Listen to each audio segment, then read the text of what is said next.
চলুন অনেকদিন পর একটা সুন্দর দিন পেয়েছি আমরা দুজনে একটুখানি বেরিয়েছি কিছু শপিং করতে, একটু ঘুরতে, খাওয়া দাওয়া করতে। তো প্রচণ্ড বৃষ্টি হচ্ছে, তো বৃষ্টিকে তোয়াক্কা না করেই আমরা চলে গিয়েছিলাম কিছু রাখি কিনবো। যেহেতু জন্মাষ্টমী আসছে, রাখি পূর্ণিমা আসছে, সেই জন্য আমরা একটু রাখি কিনলাম আর গোপালের জন্য কিছু পছন্দসই জামা কাপড় নিলাম। সেগুলো সব সোনু চয়েস করে দিল। আর এখান থেকে কিছু রাখিও আমরা দুজনে মিলে পছন্দ করলাম। যেহেতু আমার পার্লারে প্রচণ্ড চাপ পড়ে যাবে পর, আমি ওকে নিয়ে আর বেরোতে পারবো না, তো সেই জন্য পুজোর শপিংটাও টুকটাক করে আমরা শুরু করে দিলাম। তাই সেই দিন আমি আর সোনু বেরিয়েছিলাম পুজোর কিছু মার্কেটিং করতে, কিন্তু সেটা সোনু জানতো না। তারপরে আমি গিয়ে বললাম কোনটা পছন্দ তুমি বলো। তো তারপরে ওই পিঙ্ক কালারের জামা যেহেতু দেখেছে, এই গ্রাউন্ডটা খুব পছন্দ হয়েছিল, কিন্তু অনেকগুলো সাইজ দেখেও দেখলাম ওর সাইজে একটাও নেই। ওর সাইজের মতো একটা জামা নিলাম, ফ্রক। আর এইটা ওর দেখলাম ভীষণ পছন্দ হয়েছে, একবারে এসেই বললো মেয়েটা খুব পছন্দ হচ্ছে। ঠিক আছে চলো তাহলে এই ড্রেসটা নিয়ে নিই, আর ওই আরেকটা ফ্রক ওর জন্য পছন্দ করে দিয়েছি আমি, যে এটা তোমার। ও পছন্দ করে ভালো করে ফিটিংস করে নিয়ে আসা। তারপর ওনার আবদার যে তুমি একটা কিছু নাও, তো সেই জন্য আমি ওখান থেকে একটা টপ পছন্দ করলাম।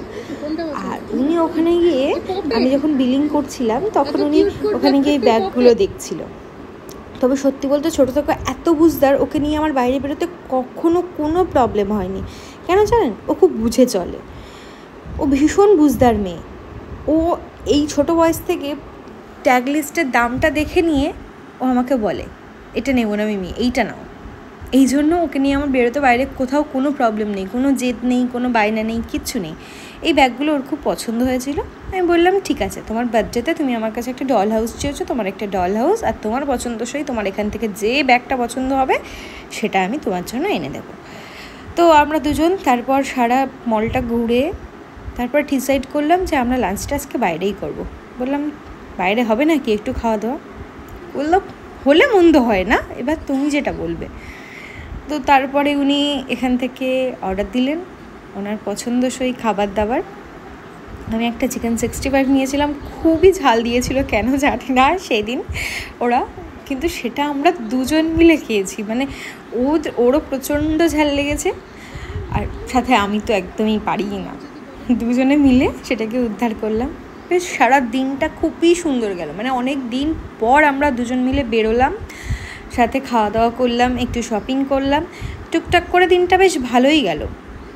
তবে সত্যি বলতে কি, ওর মতো বুঝদার মেয়ে এই বয়সে হয়তো আমিও ছিলাম না, সত্যিই আমিও হয়তো এত বুঝদার ছিলাম না। তো তোমাদের সবার সাথেই আমাদের ছোট্ট দিনটা শেয়ার করলাম, তোমরা অবশ্যই জানিও। টাটা সবাইকে, ভালো থেকো, সুস্থ থেকো, দেখা হবে পরের কোনো ব্লগে।